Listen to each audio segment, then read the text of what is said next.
आदि शक्ति माँ पाराम्बा की अनेकों रूपों में पूजा की जाती है। चैत्र और शारदीय नवरात्रि में माँ दुर्गा के 9 स्वरूपों की पूजा की जाती है, तो वही गुप्त, माघ और आषाढ़ नवरात्रि में 10 महाविद्याओं की पूजा अर्चना की जाती है। आमतौर पर सामान्य जन प्रत्यक्ष रूप से चैत्र और शारदीय नवरात्रि को बड़े ही धूमधाम से मनाते हैं। बहुत ही कम लोग ये जानते हैं कि साल भर में 2 नहीं अपितु 4 बार नवरात्रि का पर्व मनाया जाता है, जिन्हें गुप्त नवरात्रि के नाम से जाना जाता है। एक गुप्त नवरात्रि माघ और दूसरी आषाढ़ के महीने में आती है। आइए सबसे पहले जानते हैं कि प्रत्यक्ष नवरात्रि से कैसे अलग है गुप्त नवरात्रि। प्रकट नवरात्रि में घर, मंदिर, पंडाल जैसे स्थानों पर माँ भगवती की पूजा होती है और हर व्यक्ति इस पूजा को कर सकता है। लेकिन गुप्त नवरात्रि में गुप्त तांत्रिक सिद्धियां पाने और इच्छा पूर्ति के लिए 10 महाविद्याओं की साधना करते हैं। इसकी साधना उपासना को गुप्त रखा जाता है, इसीलिए इसे गुप्त नवरात्रि कहा जाता है। वर्ष 2023 के आषाढ़ गुप्त नवरात्रि 19 जून से शुरू होंगे, जिसका समापन 28 जून को होगा। घट स्थापना का शुभ मुहूर्त 19 जून को सुबह 5:23 से 7:27 तक रहेगा।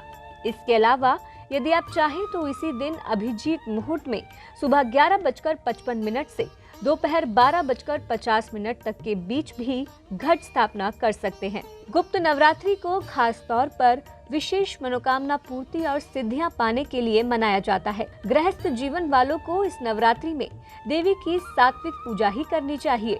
तामसिक पूजा केवल तांत्रिक और अघोरी करते हैं। मान्यता है कि गुप्त नवरात्रों को साधना काल में मां शक्ति का जप, तप, अनुष्ठान, ध्यान आदि गुप्त तरीके से करने पर जीवन में आ रही सभी बाधाएं खत्म होने लगती है। गुप्त नवरात्रि की पूजा विधि इस प्रकार है। कहते हैं कि गुप्त नवरात्रि के दौरान तांत्रिक और अघोरी माँ दुर्गा की आधी रात में पूजा करते हैं।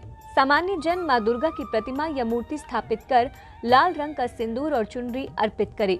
इसके बाद माँ के चरणों में पानी वाला नारियल, केले, सेब, खील, बताशे और श्रृंगार का सामान अर्पित करे। माँ दुर्गा को लाल पुष्प चढ़ाना शुभ माना जाता है। साथ ही सरसों के तेल से दीपक जलाकर ओम दुम दुर्गाए नमः मंत्र का जाप करना चाहिए। गुप्त नवरात्रों का महत्व, प्रभाव और पूजा विधि बताने वाले ऋषियों में श्रृंगी ऋषि का नाम सबसे पहले लिया जाता है। धार्मिक कथाओं के अनुसार एक बार एक महिला श्रृंगी ऋषि के पास आई और हाथ जोड़कर बोली, हे ऋषि, मेरे पति दुर्व्यसनों से घिरे हुए हैं, जिस कारण मैं कोई धार्मिक कार्य, व्रत या अनुष्ठान निष्ठा से नहीं कर पा रही। कृपया मुझे कोई उपाय बताएं। तब ऋषि ने महिला को कष्टों से मुक्ति पाने के लिए गुप्त नवरात्रि में साधना करने के लिए कहा।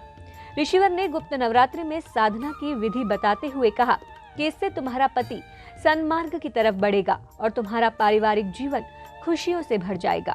महिला ने श्रृंगी ऋषि के कहे अनुसार गुप्त नवरात्रि में साधना की, जिससे उसका पति सन्मार्ग की ओर चलने लगा और उसका जीवन खुशियों से भर गया। आप हमारे संतवाणी चैनल को सब्सक्राइब करें, वीडियो को लाइक करें, शेयर करें और हाँ, बेल आइकन पर क्लिक करना बिल्कुल ना भूलें, ताकि हमारी किसी भी वीडियो की सूचना सबसे पहले आपको मिले।